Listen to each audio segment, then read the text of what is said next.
Hey guys, maglalakad-lakad tayo ngayon at patutunayan ko sa inyo kung maraming tanong kasi ng marami kung worth it pa ba ang pulan. So kung pulan pa ba ang nararapat para sa mga OFW. So titingnan natin kung hanggang saan naabot ang ating 50 zloty.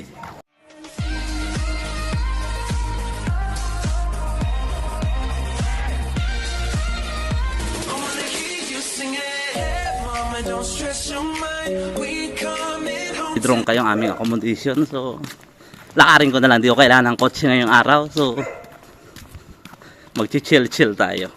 At nakita nyo naman guys, ang ganda ng paligid ko, parang village lang itong tinitirahan namin. Yan, parang naipasyal ko na rin kayo sa ibang planeta. Gago! So lakad muna tayo. First time kong ginamit yung aking gimbal at matagal-tagal kong hindi nagamit ito. So tingnan natin kung mas maganda yung destabilization niya kumpara sa using na normal tripod. Parang okay naman. May pagupitan dyan kaya lang mahal. Ayaw ko pagpagupit yan doon sa babae. Okay, tingnan natin mamaya guys pag sa bidrong ka na tayo. At saka dalawang topic ang pag-uusapan natin. Maliban sa kung okay, worth it mampulan. At kung cancel nga ba ang TRC pag lumipat ka ng company. Yan ang maraming tanong lagi. Sige guys, see you later. Kung titingnan nyo guys, yung presyo ng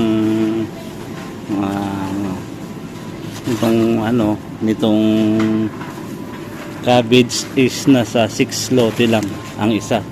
Hindi siya per kilo guys ha. So mababa pa rin. Tingnan nyo guys, dito lalong lalo na pag nakasale yung mga nagiging double lang yung lowest price niya. So para sa akin napaka worth it nito. Para sa isang OFW na nagtitipid, so malaking bahagi kung sale. So pupunta tayo sa mga pinakita ko lang sa inyo yung gulay. So ngayon pupunta tayo sa mga meat. Ito pala bago tayo bumapat doon sa meat. Yan, nakasale siya. Bumili ka ng 4 is 4 lang. Panaalo guys, no? Pero hindi ako may inom yan. Pangit eh. Baong yun. Nakita nyo man guys, yung mga karne dito ng baboy nakasale din. So ito ay 19 lang siya. So 2 kilo na siya. Ito nakasale. Yung isang buong manok ay 9 lang ang kilo. Kunin natin Parang gusto ko magprito Yan. So magkano lang to siya guys? 17 lang, 2 kilo na yan. So para sa akin worth it pa rin ang pula. So pag nakasale ito, bibiling ko to guys. Ngayon gusto kong magprito kasi konti yung manok doon. Masarap pinarito. Itong mega pack nila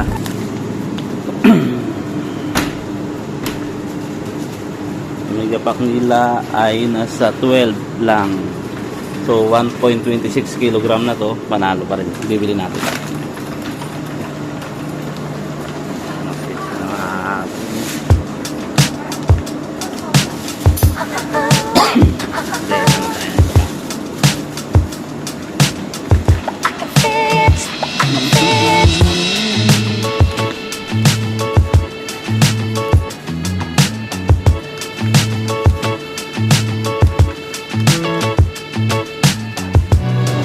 Piprito ako ng manok mamaya, bibili ako ng mantika. So matagal na to, 1 linggo na itong gamit, o mahigit pa 1 buwan. So ayan si guys, magkano lang 55 zloty and 99 bag gross siya. So mura pa rin. So tingnan natin sa counter kung magkano itong binabili ko. A few moments later. Hi guys, so kauwi lang natin at hindi natin nakuha ang kuta na 50 zloty dahil sa 30 zloty pa lang is swak na para sa 1 linggong pagkain. Explain ko sa iyo guys, kaya nasabi kong worth it pa rin ang pulan. Nakabili ako ng spinach sa halagang 5.95 zloty. So hindi mo naman mauubos to. Magtitinula ako mamaya. At itong manok ay nabili ko lang sa halagang 12.59 zloty. So 2 kilo to siya guys. So bali 3 araw na kain namin to. O mahigit pa, baka 4 na araw pa. So ihalo sa tinula, ayaw kong pangalan ito. Nagkakahalaga lang siya ng 3.59 zloty. 2 piraso na, marami na to guys pag niniwang. At ang mantika ay nagkakahalaga lang ng 7 zloty. Matagal lang magagamit to guys. At itong isang pakete ng bigas na binili ko ay 4 ang laman niya, tagwa 100 grams guys. Tignan natin kung 4 nga. So, ang isang ganito ay 2 beses namin kainin. So, hindi halata na mali na kami kumain kasi ang tataba.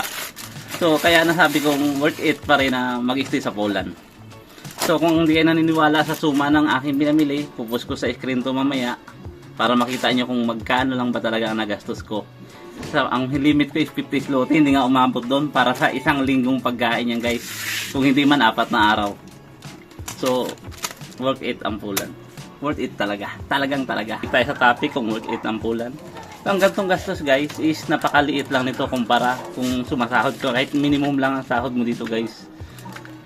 Mabubuhay ka pati yung pamilya mo sa Pilipinas.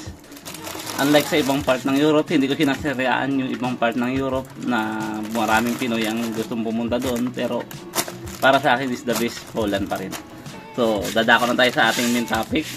Marami nagtatanong sa akin kung ang TRC daw ba ay cancel once na lumipat ka ng company mo. Yes, sadly to say, cancel po ng employer niya.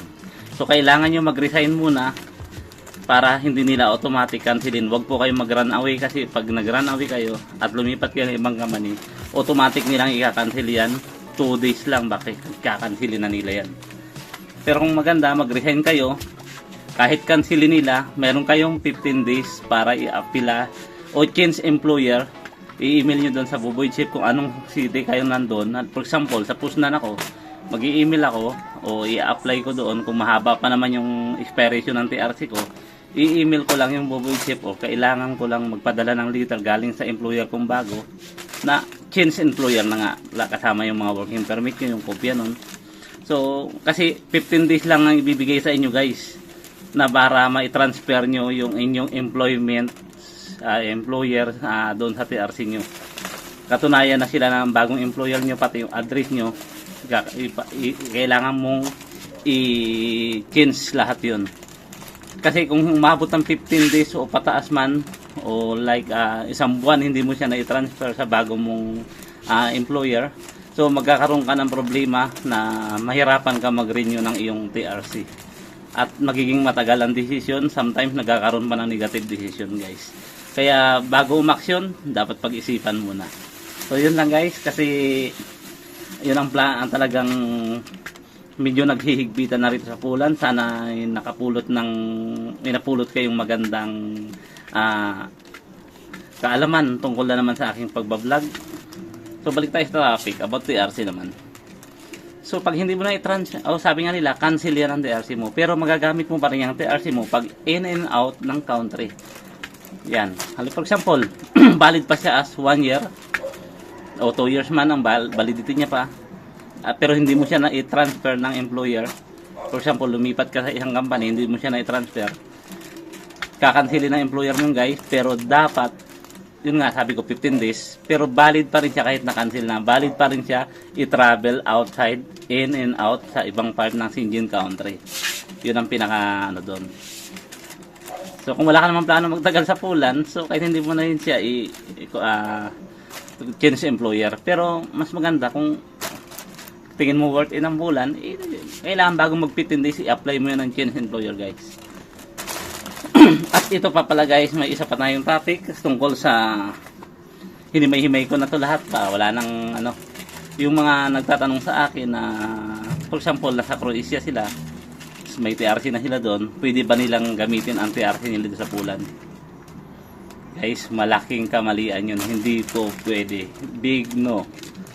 Pwede sila mag-travel, pero yung gagamitin mo sa mag-work ka din sa Poland is hindi rin pwede.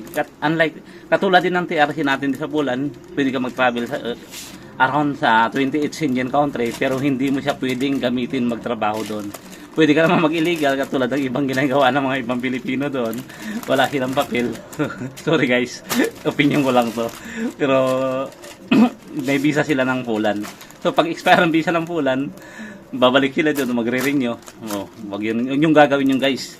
Masyadong risky yun. So mas maganda kung saan kang country. Yung TRC lang doon lang yun. For example, sa Croatia ka, gusto mo lumipat ng Poland, so bibigyan na kita ng idea. Ganito, may nakuha kang employer dito, usually online lang o kaya email. Pag binigyan kanila ng working permit, saka ka na lumipat dito, saka na pumunta ng Poland. Kasi once na pumunta ka rito at hindi ka nila mahanapan hindi ka makahanap ng trabaho at yung amo mo hindi inasikaso yung papel, guys, mahigpit ang Poland ngayon, deportation na. Pero kung hindi pa naman expire yung TRC mo sa Croatia, balik ka na lang doon. Pero ang pinaka-the best, itong option ang binibigay ko sa inyo, guys. Dapat, bago ka pumunta dito, may working permit ka na. Hindi mo kailangan ng PCL number kasi once na may working permit ka na, kasi may nabasa ako sa comment dati. Lodge, kailangan ba ng PCL number bago pumunta dito para may apply ang working permit? Hindi, guys. Ang pinaka-correct, i-apply ang working permit. Pagdating mo rito, may TRC ka ng Schengen Croatia, for example, saka lang nila ilalakad yung PCL number, kukunan kanila ng PCL number at saka bank account. Hindi nauuna ang PCL number, guys, para sa inyong kaalaman.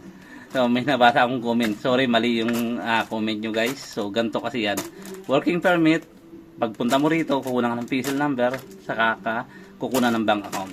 So tulong pa rin ng company mo yung, guys, saka ng kontrata para makakuha ng bagong bank account. For example, ngayon nagkakahigpitan sa Santander, mahirap magbigay ng bagong bank account, lalong-lalo na pag hindi masyadong nagbabayad ng tax yung company mo. Nalalaman nila yun, affected yan kasi dahil sa PCL number. Yung PCL number dito, guys, ginagamit sa lahat ng mga transaction about government. Kaya yan ang napakahalaga dito, ang PCL number, yung record malinis. So sige, guys, I hope may naintindihan kayo at may bonus nga pala ako sa aking vlog na to. Panoorin nyo bandang dulo kung gaano kamura ang inumin ng mga lalaki dito, guys. So panoorin nyo hanggang dulo. Kaya ito si Arjen Martinez ang nagsasabi na if you want to be a successful, living a simple life is the key. See you guys in my next vlog. Love you all. Para naman, guys, sa mga medyo mabisyo, so nagsisale siya tulad nito, 2.29 lang siya, na dati siyang, pero kailangan mo bumili ng 6. Ito yung binili ko doon, meron ako sa bahay, marami. So mura lang ang alak dito kung ikaw yung mabisyong tao, work it ang Poland. Hindi lang, siyempre kung i-compare mo sa ibang part ng Europe, so napakamahal ng mga ganito. So dito makakatipid ka. Siyempre kailangan mo rin mag-relax after ng trabaho. So isa-isahin natin. Magsimula tayo sa mga whiskey, yung paborito naming inumin. Simula muna tayo sa vodka. Ito yung pinaka-paborito ng mga Pilipino rito, na vodka. Katulad nito, naka-sale siya, 2.29 lang pag dalawang binili mo. So ang normal price niyan, guys, ay 26 PLN. So ito masarap to, lagi ko itong iniinom. Pag tatlong buti binili mo, 26 lang siya. So total 27. Pero dito tayo, guys, sa pangmalakasan. Yan, Chivas Regal. Ang presyo niya is 99.99. So 1 litro na yan, guys, nakasil na yan, 150 dapat yan. Ang Jack Daniels niya is 199, so mura pa rin, kayang kaya. Ito red label 51.99, pero dapat dalawa bibilin mo. Yan, pero panalo rin, 700 ml yan, guys. Ito lagi kong iniinom, 54.99 lang, pero dapat dalawang buti lang bibilin mo, nakasil din siya. So, mura lang din. Ito nang hinihintay ng karamihan talaga, guys. Yung i-vlog ko yung alak. Yan, mga wine. Napakamura ng wine dito. So, dako naman tayo sa